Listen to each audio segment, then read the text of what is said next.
If you guys enjoy what I do, be sure to hit that like button and subscribe. It really helps the channel and it's free and easy to do. Welcome to my channel where we cover the lore of Final Fantasy XIV. We cover the stories both big and small, the epic and the cute, the silly and the tragic. I hope you all enjoy the ride, and welcome to the Chronicler of Lore.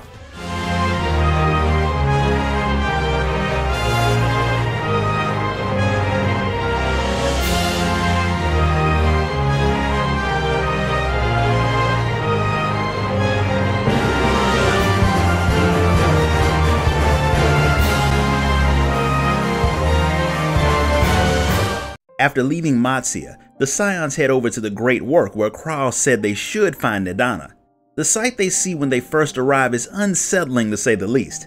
Alchemists are unconscious on the ground all over the place.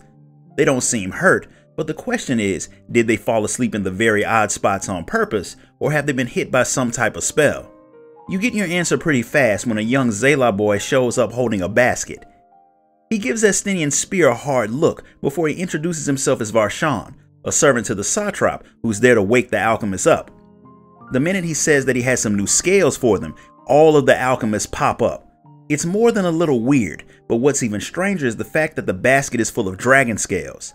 Varshan says they are extremely important when it comes to the research that the alchemists are doing, and considering the fact that their research is focused on blocking the tempering effects of the Tower of Zot, that makes what they're doing very important indeed.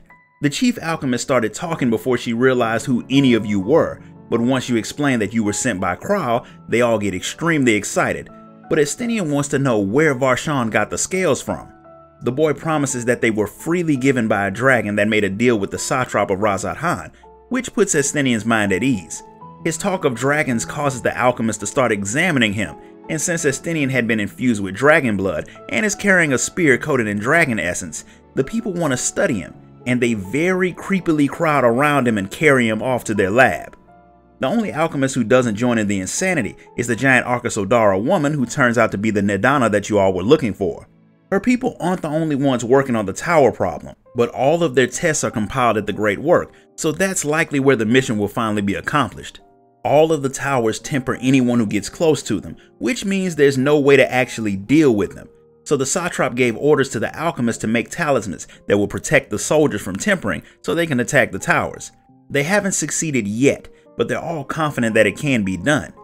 They had been working on ways to counter primal tempering long before the towers had appeared, and using dragon scales had proved pretty effective. The scales are resistant to most outside forces, and the stronger the dragon, the more protection the scales provide. Mixing that natural protection with their alchemy, they figured that they can make something that could block tempering entirely. They've almost gotten ready for their first field test, which is where the Warrior of Light comes in. The test isn't dangerous, at least not for someone protected by the Blessing of Light. Nidana wants to send you in range of the tower with the device, but first she wants to run some tests on you to make sure that your blessing fully shields you from the tower's effects. They know that you can't technically be tempered, but nothing says your protection stops all of the tower's effects. You might avoid tempering and walk away with a third leg, so it's better to be safe than sorry. For this part, Thancred and Urianger aren't really needed, so they go off to see if they can help in any other ways while the Warrior of Light becomes a willing test subject, unlike Estinian. The alchemists have made a device called a Drunken Deepa that will head to random spots and unleash bursts of ether. The people around won't get tempered, but if they don't have any protection, they'll get a really bad case of ether sickness, which the Warrior of Light knows sucks from personal experience. Nidana wants you to get hit 4 times with varying levels of ether to determine just how strong your protection is. Even the most powerful blast of ether doesn't faze the Warrior of Light in the least, which is exactly what Nidana was hoping for. Since she knows that you can handle going near the tower, she can get back to work on the talisman, and for that she needs to get a bit of spirit weed. It's not exactly difficult to get, but since Arkasodara have been getting kidnapped left and right, she wants you to travel with her, which is a reasonable enough request. She was smart to ask for an escort because tempered Garlean soldiers show up and try to snatch her as soon as she's away from the Great Work. With you standing guard, she gets what she needs and lets you know a bit more about what's been going on while she works.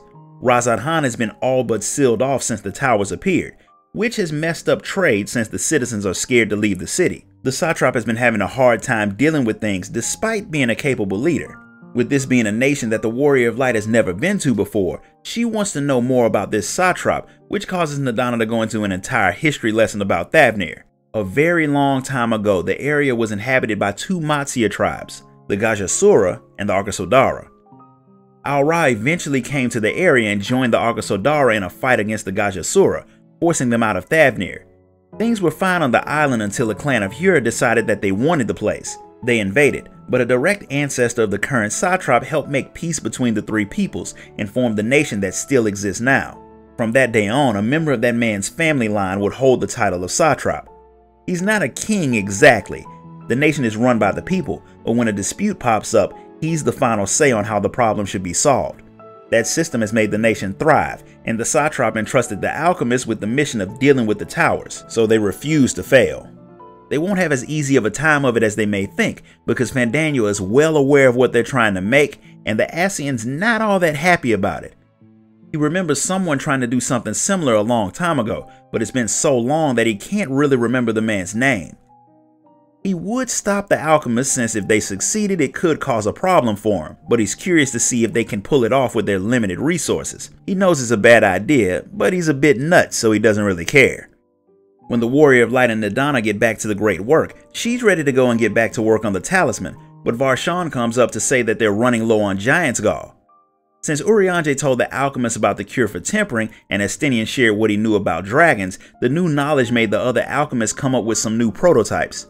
That's a good thing, but it also means that Nadana will have to send you out to get some more of the ore. Since the Warrior of Light is pretty used to doing fetch quests by now, she's fine with going to get it. And since he has an errand to run in the area, Varshan decides to tag along with you. The two of you hop on the back of a pair of dodo birds and head off on a path that gives you a very good glimpse of the massive tower that's been the source of so many problems. There's an outpost for the Radiant Host nearby that's there to act as a first line of defense against whatever comes out of the tower, and that's where Varshan needed to go. The satrap had sent him to collect the report from the Radiant Host, and he wanted to thank them for their service. Nabdeen, the leader of the Radiant Host that's stationed at the area, appreciates the satrap's kind words, but he's not all that happy with the man for sending a kid like Varshan out on a potential battlefield. Varshan says the man didn't force him to be out there. He chose to be, so no one should think less of the satrap for it. Either way, since the Radiant Host look at Varshan like a little brother, none of them want to see anything happen to him. After Varshan introduces you and says where you're from, Nabdeen wants to know if the towers have appeared in Eorzea too. Any information you have could prove useful to the host, so the Warrior of Light tells them everything she knows about the Telophoroi and their insane plan to kill everyone, as well as how the towers are sending out monsters all around the world. Thavnir is pretty much dealing with the same situation, so without those protective talismans, no one will be able to make any real progress. It's a good thing that you came, because with trade put on pause, Razad Khan hasn't been able to get much information about the outside world. Varshan has a lot more to talk to the soldiers about, so the Warrior of Light heads off alone to finish the job Nadana asked her to complete. With the Giant's Gall in hand, the Warrior of Light heads back to the Great Work. With that, Nadana has everything that she needs to make the talisman, so all that's left is for you to wait until it's ready. Thancred and the others have done all they can too, so you all have a chance to chat while you wait. While you're all talking, the Warrior of Light sees Fandaniel watching, and she chases him, but he vanishes before she can catch him. Now Thancred's positive that the Ascian knows what you're all working on, but you'll have to worry about that later, because the alchemists start shouting out some good news. They've done it.